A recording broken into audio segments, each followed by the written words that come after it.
medio de prevención de las conductas suicidas en los contextos escolares.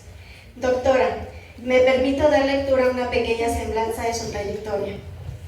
Doctora en Educación, egresada de la INAEC, maestra en docencia por parte de la UDEMEX y ETAC, licenciada en Pedagogía por FES Aragón UNAM, con mención honorífica, licenciada en Psicología por la FES Iztacala de la UNAM, también con mención honorífica. Cuenta con los siguientes diplomados: Psicodrama y Terapia Narrativa, Psicoterapia Breve y Familiar, Terapia Cognitivo-Conductual, Género, Derechos Humanos e Interseccionalidad, Atención e Intervención del Suicidio desde la TCC y Terapia Familiar Sistémica. Ha sido docente en diversos niveles educativos, entre los que se sitúan la secundaria, preparatoria, licenciatura y posgrado.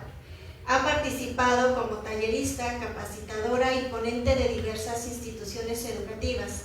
Actualmente es docente de asignatura de SUAED Psicología de FES Iztacala UNAM, docente de posgrado en la INAE y el Instituto de Actualización y Formación Empresarial MR. Asimismo, es coordinadora del proyecto IXTAP para la prevención del suicidio en adolescentes y supervisora en CAPEP UNAM. Estimada ponente, le recordamos que cuenta con 30 minutos para su ponencia y 10 minutos para la ronda de preguntas. Al auditorio, le comentamos que al finalizar las ponencias se compartirá una palabra clave, misma que deberán anotar en el formulario de asistencia que estará disponible al finalizar la agenda del día. Bienvenida, doctora Aralia. Le cedo el micrófono. Muchísimas gracias, Cris. ¿Me escuchan así? Sí. Muy bien. Pues vamos a hacer un ejercicio porque hace ratito pensé que los estábamos perdiendo, los veíamos cabizbajos con sueño. Entonces es un ejercicio sumamente rápido. Pónganse de pie, por favor. Así, estírense lo más que puedan, como para alcanzar el techo, así, para un lado, para el otro, pero así de puntitas, por favor, si se puede.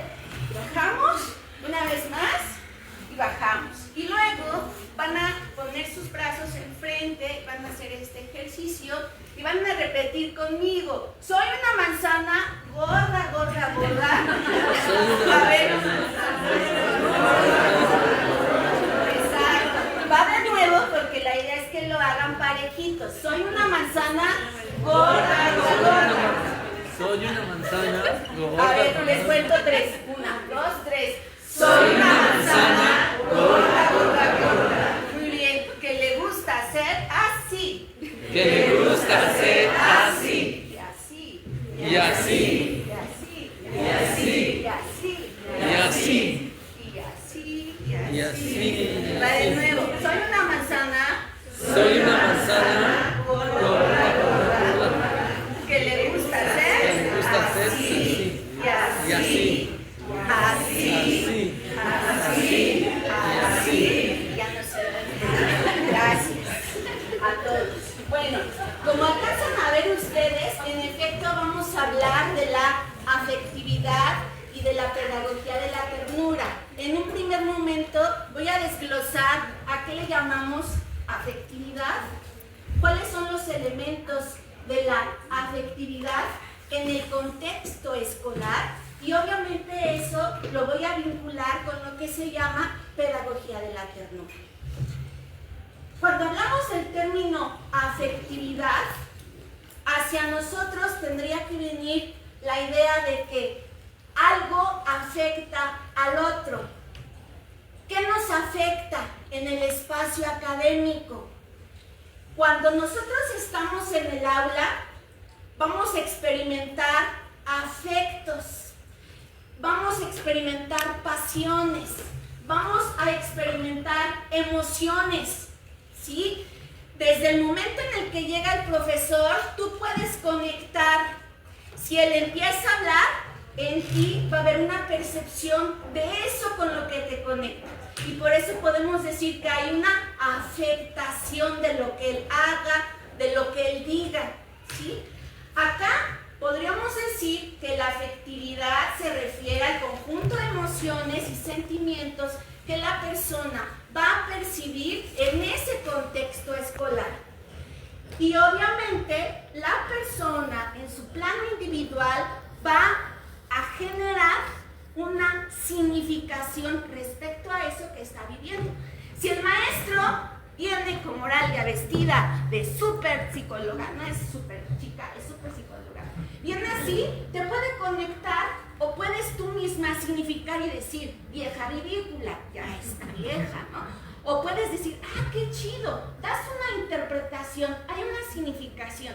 Y lo mismo va a pasar con tu profesor de matemáticas, que se para en el pizarrón, explica, o va a pasar con el profesor de biología, ya que estamos en el terreno universitario, con el de anatomía, el de odontología, el que ustedes quieran, va a haber una conexión a nivel emocional. Entonces, vamos a ubicar que las dimensiones de la afectividad giran en un entorno psicosocial. ¿Por qué? Porque el individuo va a mostrar una respuesta de carácter emocional, que está marcada acá, no se ve, sentimental y pasional, en relación con los demás y con el contexto. Por eso ustedes en la mañana, ayer, hoy o durante el día o ahorita en la tarde pudieron haber estado experimentando ciertas emociones, pudieron haber estado conectando, pudieron haber dicho, me gustó, no me gustó, ya me aburrí, me voy al baño, ¿qué hago? Siempre va a estar presente este concepto del afecto o de la afectación. Pero la intención acá, cuando yo quiero proponer la afectividad y la pedagogía de la ternura como un elemento para prevenir las conductas de riesgo suicida, es por lo siguiente. ¿Cuántas veces, y me levantan la mano si pueden, en el trayecto de su historia académica, ustedes fueron humillados, fueron sobajados por sus profesores, les rompieron sus trabajos, les dijeron, ¿crees que vas a ser psicóloga? Ay, no me digas, mejor regrésate a tu casa porque además tú eres mujer y terminas la carrera y te vas a casar. Las palabras que dice ese profesor hieren, lastiman. Y lejos de invitarte a mantenerte en ese espacio académico, puede ser que en ti aparezca una emoción que es tristeza, puede ser frustración, fracaso, desde ese plano negativo y no regresas al aula. Pero si hay un profesor que te escucha, es que me voy a estar moviendo. Pero si hay un profesor que te escucha, que te genera confianza, que te mira a los ojos, que se acerca, ¿qué va a generar en ti? Pues que tú quieras estar en ese espacio, que dices, al menos el profesor es amable. El profesor se acerca cuando ve que yo ya falté en 2 ocasiones seguidas. Me dice, oye, ¿tienes algún problema? ¿Te puedo ayudar en algo? El simple hecho de que el profesor me diga esto, a mí me hace sentir que le importo a ese profesor.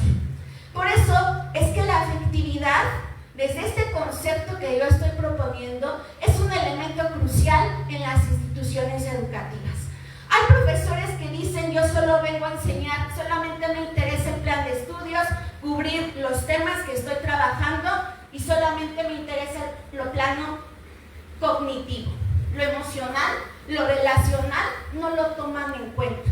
Pero no hemos reflexionado que nuestro actuar, nuestro ser, nuestro decir, nuestro interactuar impacta positivamente o negativamente.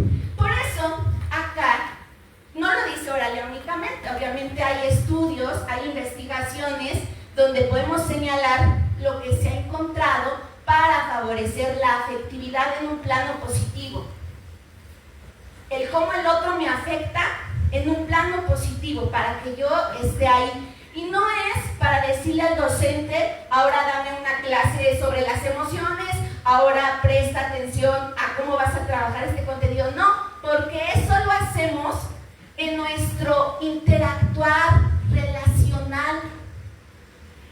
Ahorita en una diapositiva, pero en el caso de que no lo haga, diríamos, todos los seres humanos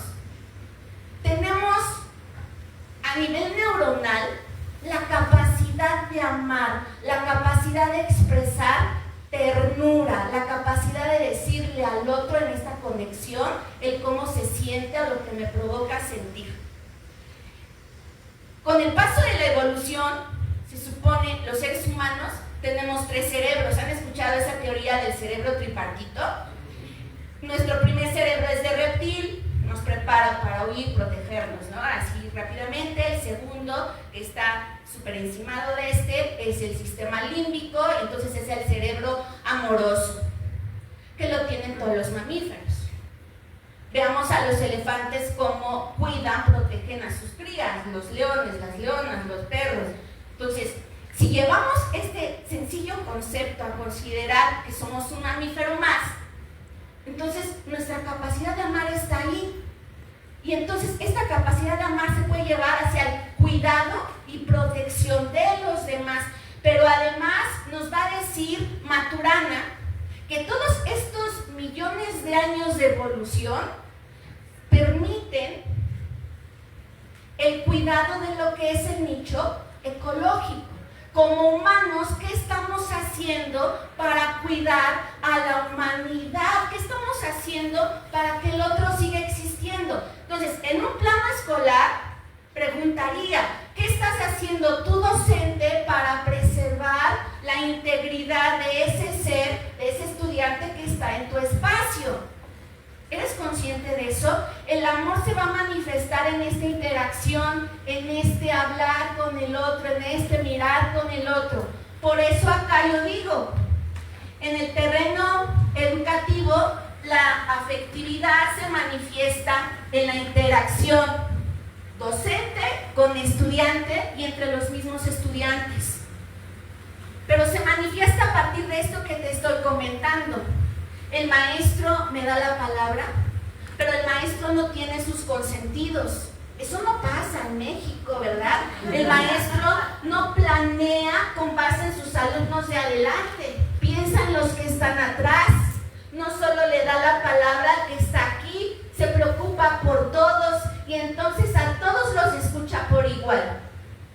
Les doy el tiempo a todos. Pero también puedo ser un mediador entre aquel estudiante que no interactúa con él. Entonces, desde mi propio ejercicio docente, yo voy integrando la afectividad.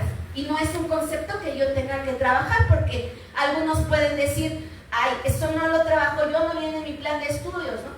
Sí viene porque está en tu persona. Tú tienes la capacidad de amar, tienes la capacidad de expresar ternura. Entonces, no podríamos negar esa condición humana en cada uno de nosotros, que impacta de forma positiva. Si el estudiante se siente a gusto, está animado, conecta, ¿qué va a hacer? Regresar a la clase. Van a decir, aunque esa vieja esté loca, vestida de súper chica o lo que sea, pues bueno, al menos me permite hablar. Voy a ir otra vez a su clase. O me cae bien, dice chistes y regresas. Entonces, impacta, porque además eso va a favorecer que él recuerde los conceptos, las nociones, todo lo que tú estés trabajando.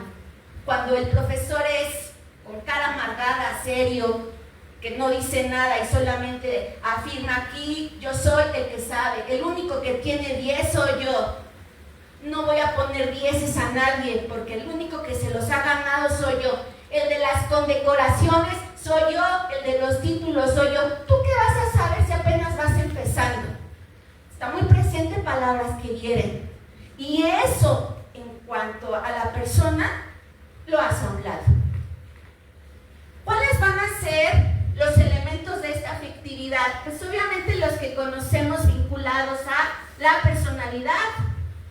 Mi personalidad es así media dicharachera, apresurada, brinco, salto y voy para todos lados, ¿no? Pero habrá otras personalidades que sean más tranquilas y de todos modos conecten. De todos modos envíen un mensaje para ese estudiante y lo toma y se va a quedar ahí. Obviamente en la persona están presentes sus emociones, sus sentimientos cuando habla, cuando expone. No lo puede dejar a un lado, ¿sí? Y no se diga sus motivaciones y sus valores. cuando hablamos de cómo debe ser este profesor, sobre todo los que hemos caminado, nos hemos formado, por ejemplo, en la pedagogía, y los que estudian la vertiente de la psicología educativa, podrían revisar cómo es un buen profesor. Y les van a decir que es aquel que planea una clase. Y obvio, tienes que planear la clase. Y ahorita la IA ya te ayuda mucho a eso, ¿no? Planeas la clase. Pero también necesitas conocer de la materia. No puedes llegar a improvisar porque el alumno se da cuenta. Entonces necesitas saber de la materia de la que hablas.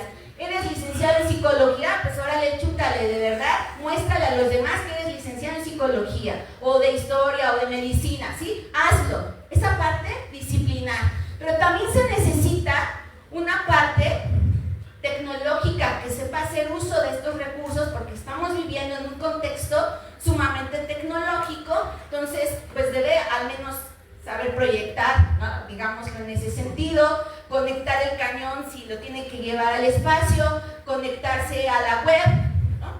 Hacer uso de la IA, sobre todo porque ahorita es una principal competencia pedagógica. Y así pudiéramos citar otras, pero se les había olvidado decir que lo emocional también es parte del perfil del buen profesor. Porque puede haber un buen profesor en matemáticas y puedes decir, sí, mis respetos al profe, sabe mucho, pero me cae gordo, ¿no? ¿Por qué?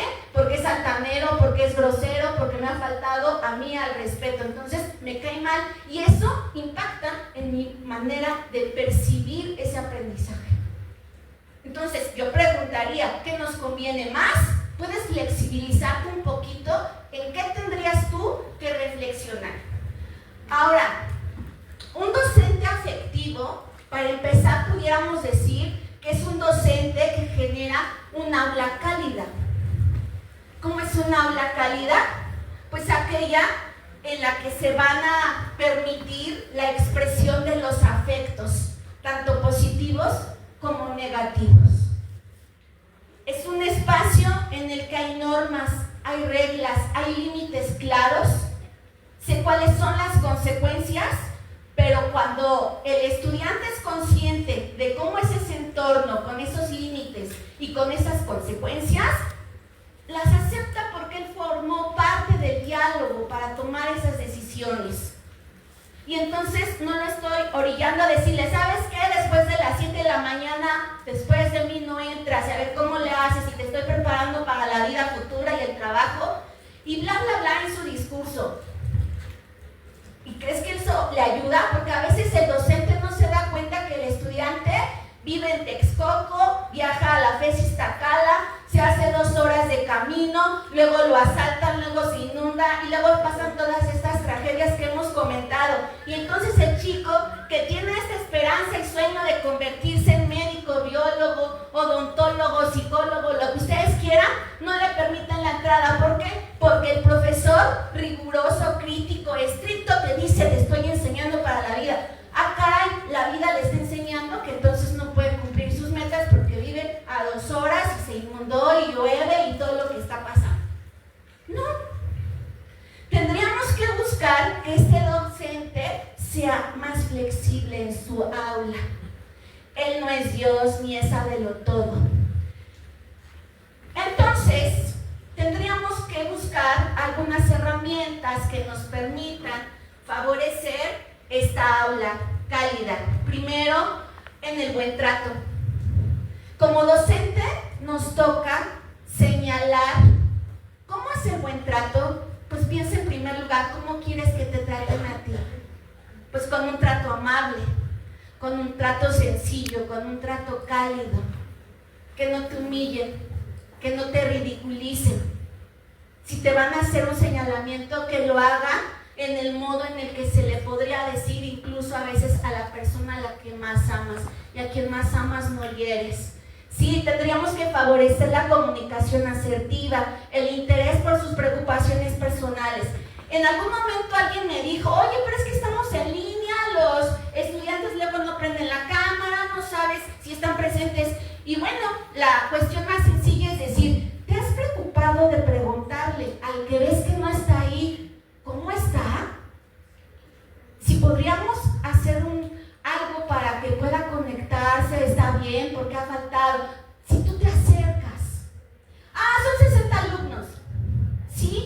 Y a veces esos 60 alumnos los tienes un semestre, los tienes un año. Y los vas ubicando, a veces nos aprendemos los nombres. Y entonces te das cuenta cuando el alumno participa, está bostezando, se nota enfermo, cómo no acercarte a ese estudiante. Entonces lo podemos hacer si promovemos esta comunicación también asertiva, el interés por sus preocupaciones personales y además la retroalimentación. Los profesores ponemos 10, 9, 8 o lo que se nos guste a partir de las rúbricas que hacemos, ¿cierto? Pero a veces el estudiante que se esmeró y que se comprometió y tiene 10, luego dice, pero no me dijo nada más. Todos necesitamos algo, una palabra, una frase, bien hecho, te estás esmerando por ello, continúa así. Pero también el estudiante que tiene 5, 6 o 7 necesita ese aporte y no siempre lo tenemos. Digo, a mí me pasó ver a quienes le rompían sus trabajos y los tiraban al bote de la basura, o incluso a estudiantes míos en una universidad presencial privada, donde los mismos profesores le decían, ¿sabes qué? Mejor dedícate a otra cosa, esto no es para ti, o ya se te pasó la edad, ¿no? ¿A poco crees que vas a estudiar neurociencias cuando tienes 60, 70? No, ya imposible, tu cerebro no está para eso.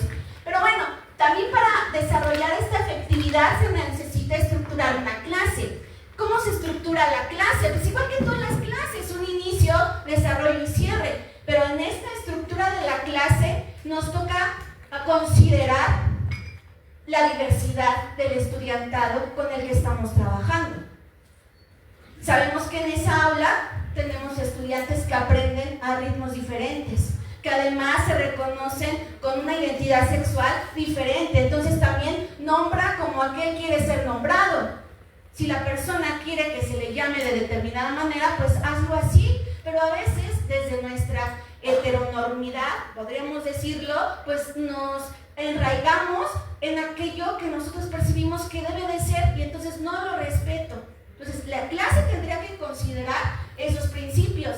Pero además, como tus estudiantes son diferentes y tus estudiantes aprenden de manera diferente, entonces busca herramientas y estrategias de enseñanza-aprendizaje consideradas para esa diversidad. No puedes dejar una actividad para todos porque no todos son iguales. En presencialidad habrá actividades para alumnos que aprendan mucho más rápido, que quieran trabajar en equipo, que quieran discutir, pero habrá otros que digan, a mí me gusta leer, a mí me gusta hacer ensayos. Entonces, de ahí que sea necesario también considerar esta diversidad en cuanto a las estrategias pedagógicas. También en la evaluación afectiva y efectiva, también tendríamos que considerar que la evaluación no tendría por qué ser un proceso rígido en el que solamente decimos, llegó la hora, ahora sí, es el momento en el que van a ver si realmente saben. Y hasta lo gozamos los profes, ¿no? Cuando estamos en la presencialidad, aquí están los exámenes y todos tenemos miedo. Sí, ¿por qué? Porque nada más estamos utilizando a veces una sola estrategia, un solo medio para evaluar. Y desde esta concepción que yo les propongo, la idea es que también sea flexible. Algunos van a cuestionarlo y decir, ¿cómo? Es que el estudiante no tiene herramientas. Pues por eso se trata de una evaluación afectiva, porque lo que vas a buscar es también responsabilizar a que el estudiante tome decisiones y se vuelva un ser autónomo con respecto a su evaluación. Hay un autor, no aparece aquí, se alcanza a ver ahí donde dice dudas y comentarios, que es Santos Guerra, y dice, la evaluación, más que ser cognitiva, también tendría que ser con corazón. No lo hagas como si fueras una piedra, porque la piedra no se toca el corazón.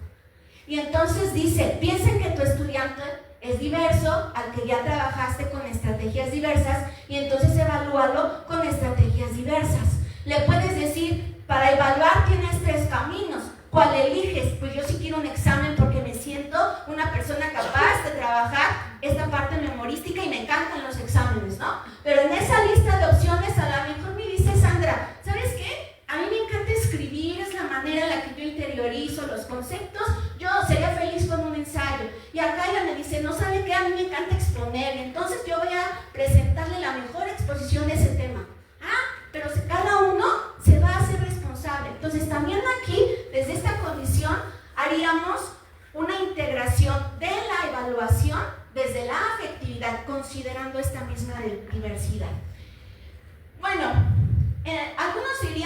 la afectividad no tendría que estar presente en la universidad porque trabajamos con personas adultas.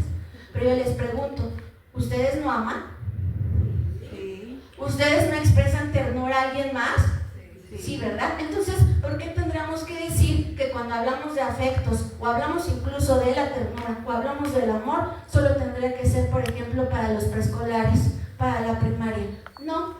Y les voy a mostrar en qué sentido. Porque hay pedagogos, que en este caso voy a mostrar parte de la obra de Turner Martí, que dice que la ternura es una fuerza pedagógica que va a fortalecer el vínculo entre el estudiantado y el profesorado. Pero además va a haber otros autores desde los cuales vamos a encontrar estos principios.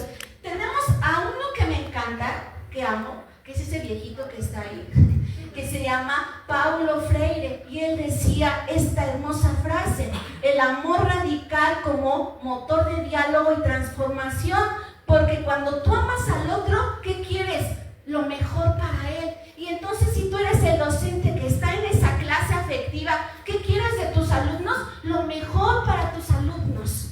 Pero ¿cómo lo vas a hacer según Freire? A través del diálogo, a través de este proceso de comunicación, a través de esta escucha activa. Te miro a los ojos, te comprendo, pero al mismo tiempo nos está reflejando que si haces este diálogo y pones el amor como centro del proceso de enseñanza-aprendizaje, es un acto político y ético y a la vez transformador. Pero no nos quedemos atrás. Esta señora se llama Nell Noddings y ella nos habla de la ética del cuidado. Y ahorita que se están promoviendo las pedagogías empáticas, las pedagogías del cuidado y del autocuidado, es una autora de referencia. Ella dice: cuidado como fundamento de la relación educativa. ¿Cómo cuidas al otro, pero también cómo cuidas de ti en el aula? Para empezar, el docente se cuida, duerme lo que debe de dormir, toma agua, lo que debe de tomar, come, y sabemos que a veces el docente va de institución en institución. Bueno, a veces creemos que no tenemos vida privada. Pero también ese docente, con este modelaje que hace, también puede trasladar al estudiantado. El estudiantado está aprendiendo a autocuidarse. ¿Cómo lo hace? Pues Nell Noddings nos da esta perspectiva. Lydia Turner Martí, ya mencionábamos que la ternura es base del vínculo pedagógico. Este señor también me encanta, este otro viejito que se llama Alejandro Kusianovich, donde dice que la pedagogía de la ternura, cómo convierte al estudiante en un protagonista, resistencia y lucha social. Y dice este señor: ¿saben por qué la ternura es tan necesaria ahora? Porque vivimos en un contexto de violencia. Vives en un contexto de inseguridad, de crueldad, que incluso es divulgado mercadológicamente en todos lados. Y entonces, ¿por qué tu aula también tendría que ser violenta? Desde ahí tendríamos que empezar a cambiar, porque a veces, aunque parezca muy romántico, a veces el aula o la escuela es el único espacio seguro que puede tener el estudiante. Y entonces siembra ternura. Y entonces no va solo para preescolar, para primaria, va para todos los contextos educativos. Por eso, si los docentes promovemos la ternura, nos podemos estar convirtiendo también en luchadores sociales. Es una práctica de resistencia.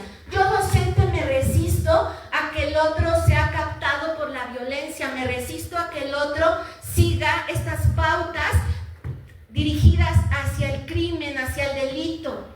Entonces, si el otro se siente a gusto en ese espacio, ¿a poco no vamos a estar previniendo el suicidio? Se siente bien ahí, ¿cierto?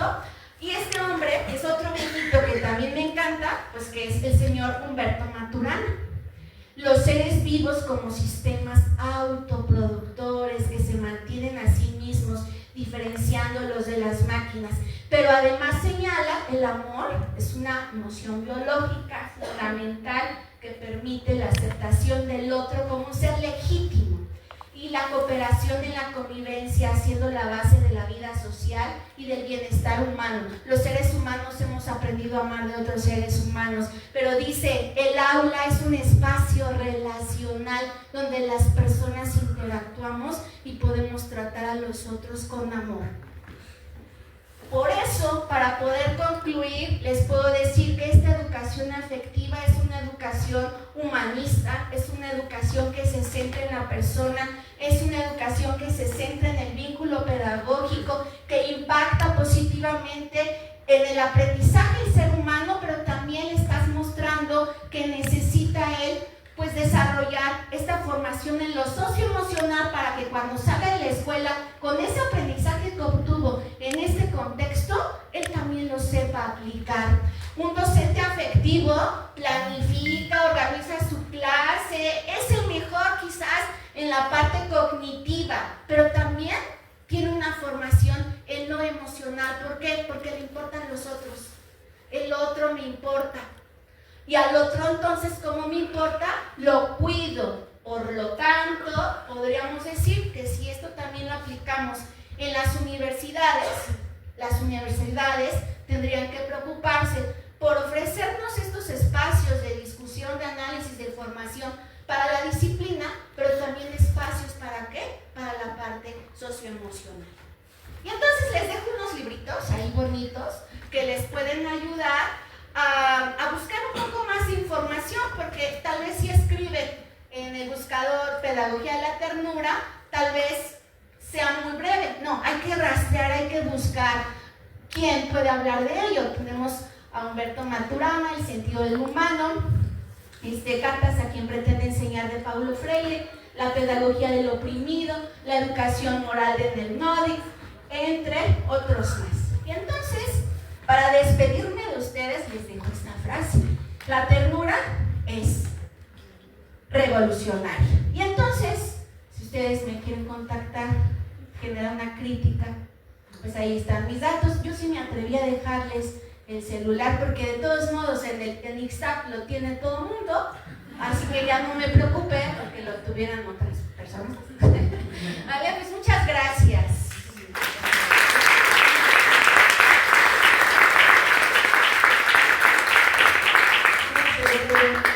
Ahora damos inicio a la sesión de preguntas. Les pedimos que si tienen alguna pregunta, por favor levanten su mano para que nuestras compañeras del staff puedan pasar hasta su lugar y ofrecerles la palabra. ¿Puedo regresar a la diapositiva? ¿La anterior? Energía de la ternura, como 4 o 5 antes. Ahí me la fuerza. Muchas gracias. Ok, solo una, ¿no? Porque ya es tarde y nos van a correr.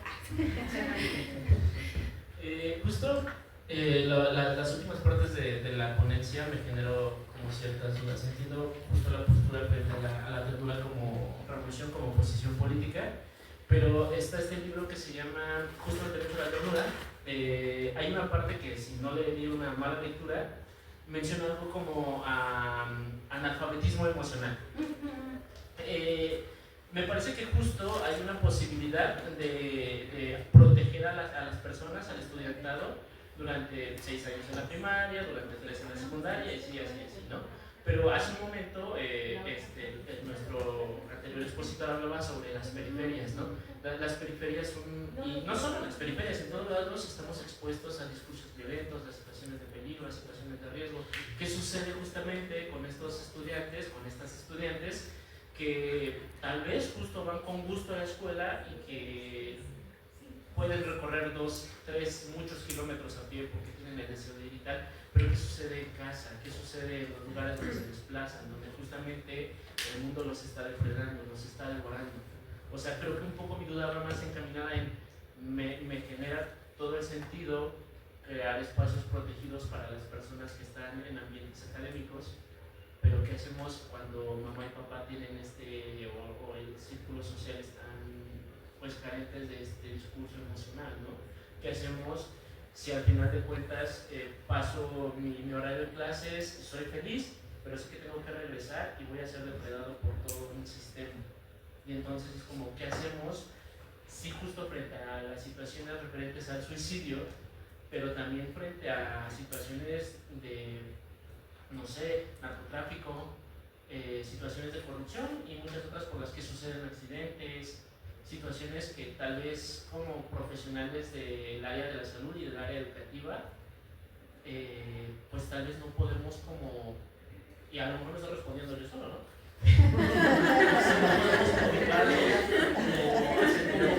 Una posibilidad de, aquí me voy a insertar también, ¿no?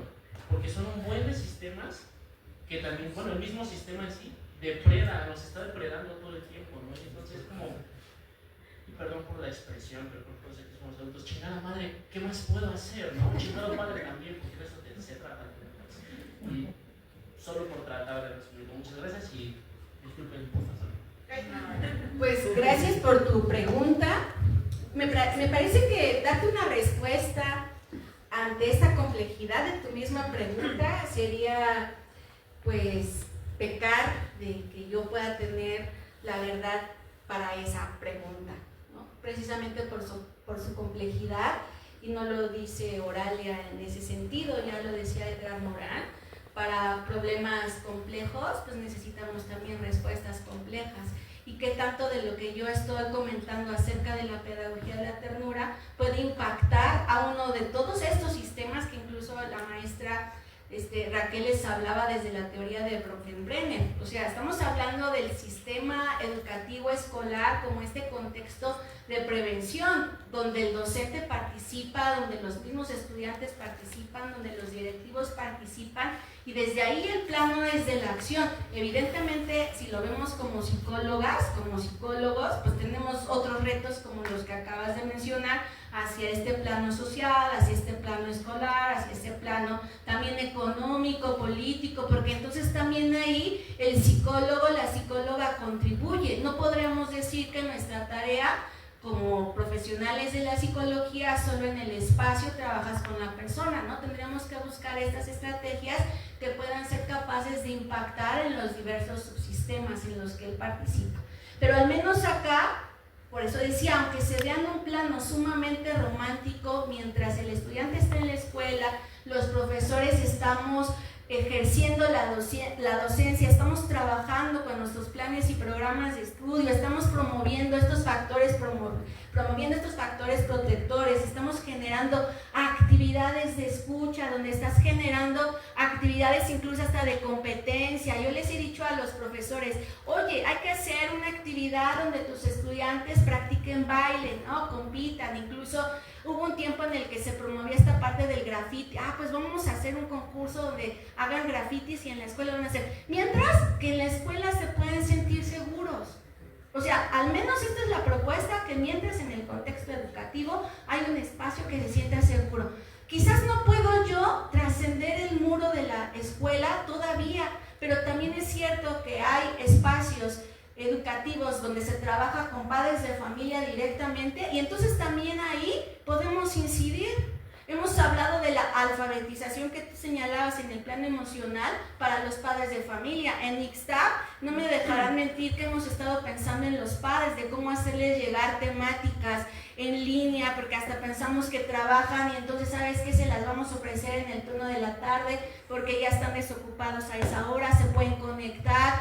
Pero también hay que pensar en ese profesorado que tiene este compromiso con su estudiantado, quiere obtener más herramientas. Sabemos que está cansado, que está estresado, pero ofrécele esto más. Sí estamos buscando otros elementos, pero quizás desde esta complejidad no basta, porque necesitamos políticas públicas. Yo tengo un seminario, valga decirlo así, posgrado de pedagogía de la ternura, y mis alumnos me llegan a decir, maestra, ¿y esto no lo podemos hacer llegar así al Estado, convertirlo en política pública? Esto está muy de la mano con la nueva escuela mexicana, porque ahí señala el humanismo y se articula perfectamente bien. Sí, pero ¿quién lo va a hacer, Oralia, desde donde está en su aula, donde estoy hablando con ustedes? Pues quizás ni lo haga. No sé si a algunos les resuene o a algunos digan lo que decía hace rato, esta vieja está chiflada, ¿no? O sea, algunos, y a lo mejor algunos que crean en esto puedan ir y sembrarlo. Con mis estudiantes hacíamos un ejercicio, a ver, planéame, vamos a hacer una situación didáctica desde la pedagogía de la ternura, y con IA, y les mostraba la instrucción a la IA y decían, wow, no me lo había imaginado que yo podía dar una clase de porfiriato con pedagogía de la ternura. No me había imaginado que podía enseñar ecuaciones con pedagogía de la ternura. Y no es un concepto, es algo que se vive, es algo relacional, como dice Maturana. Está en tu interacción interactuar, en el hablar, en el escuchar, en el día a día. Y entonces, siendo muy freiriana, diría, si tú creas en el otro, eso en el aula, y lo impactas de forma positiva, va a ir buscando cómo cambiar en sus diversos subsistemas en los que participa. Entonces, si lo creo yo y lo cree él, puede impactar. Entonces, eso es lo que podría decir, y sé que no contesto, pero muchas gracias por preguntar.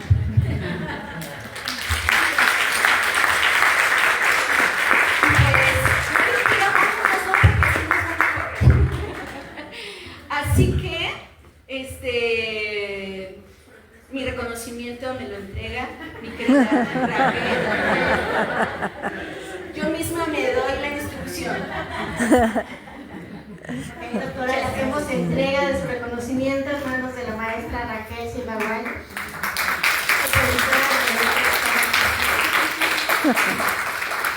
Ahí está, muchas gracias. Gracias. Muchas gracias a todos. Para que vean que somos buena onda, ya que voy a cerrar esto, ¿verdad? Ajá, sí. La palabra clave. Auditorio, la palabra clave de la conferencia anterior es sobreviviente. La palabra clave de la conferencia del maestro Juárez es sobrevivientes. Y la palabra clave de esta conferencia es ternura. Repito, la palabra clave es ternura. Sí, para que si no les